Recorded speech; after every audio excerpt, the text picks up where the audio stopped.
Boss Malayalam season 7 ലൈവിൽ അനുമോൾ അപ്പാനിയായിട്ട് സംസാരിക്കുന്നതായിട്ട് കാണിക്കുന്നുണ്ട്. അപ്പോൾ അനുമോൾ അപ്പാനിക്ക് മസ്താനിയെ ചൂണ്ടിക്കാണിച്ചിട്ട് അത് ആ കുട്ടിയോടൊന്ന് സംസാരിക്കാൻ പറഞ്ഞിട്ടുണ്ട്. ആ കുട്ടിക്ക് എന്തോ പറഞ്ഞ് ക്ലിയർ ചെയ്യാനുണ്ട് എന്നും പറയുന്നുണ്ട്. അപ്പോൾ അപ്പാനി പറയുന്നുണ്ട്, അയ്യോ ഇപ്പോൾ വേണ്ട, എനിക്കൊന്നും സംസാരിക്കാനില്ല എന്നുള്ള രീതിയിൽ പറയുന്നുണ്ട്.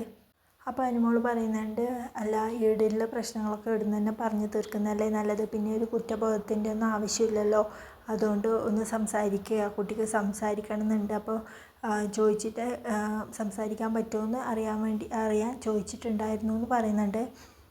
അപ്പോൾ അപ്പാനി പറയേണ്ടത്, ഇല്ല, എനിക്ക് ആ കുട്ടിയോടൊരു ദേഷ്യമില്ല, അത് പറഞ്ഞാൽ മതി, എനിക്ക് ദേഷ്യമൊന്നും ഇല്ല എന്നുള്ള കാര്യമല്ലാതെ ഇനി എനിക്കായിട്ടൊന്നും സംസാരിക്കാനൊന്നും ഇല്ല എന്ന് പറയുന്നുണ്ട്.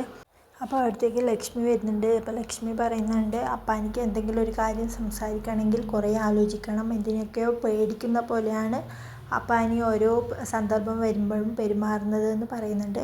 അപ്പോൾ അനുമോളും അത് ശരിയാണ് എന്നുള്ള രീതിയിൽ സംസാരിക്കുന്നുണ്ട്. അപ്പോൾ അപ്പാനി പറയുന്നുണ്ട്, പേടിയല്ല, എനിക്കതിങ്ങനെ പെട്ടെന്ന് എന്തിനെങ്കിലും കുറിച്ച് പറയേണ്ടി വരുമ്പോൾ ഞാൻ എല്ലാം ചിന്തിക്കും, ഈ സമയത്ത് അങ്ങനെ പറഞ്ഞാൽ എന്തെങ്കിലും കുഴപ്പമുണ്ടാവുമോ, അങ്ങനെയുള്ള കാര്യങ്ങളൊക്കെ എൻ്റെ മനസ്സിൽ വരും, അതുകൊണ്ടാണ് ഞാൻ എല്ലാത്തിനും ഒഴിഞ്ഞു മാറാൻ ശ്രമിക്കുന്നതെന്ന് പറയുന്നുണ്ട്.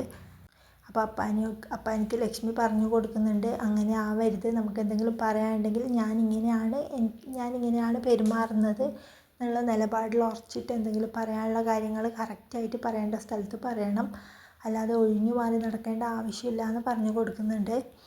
അപ്പോൾ അങ്ങനെ ഇതൊക്കെ പറഞ്ഞു കഴിഞ്ഞിട്ട് അപ്പാനി പറയുന്നുണ്ട്, ആയിക്കോട്ടെ, ഞാൻ കുറച്ച് കഴിഞ്ഞിട്ട് ആ കുട്ടിയോട് സംസാരിച്ചോളാം, എനിക്കിപ്പോൾ ഇപ്പോൾ സംസാരിക്കാനായില്ല, ഞാൻ കുറച്ചൊന്ന് ആലോചിച്ച് കഴിഞ്ഞിട്ട് സംസാരിക്കാമെന്ന് പറയുന്നുണ്ട്.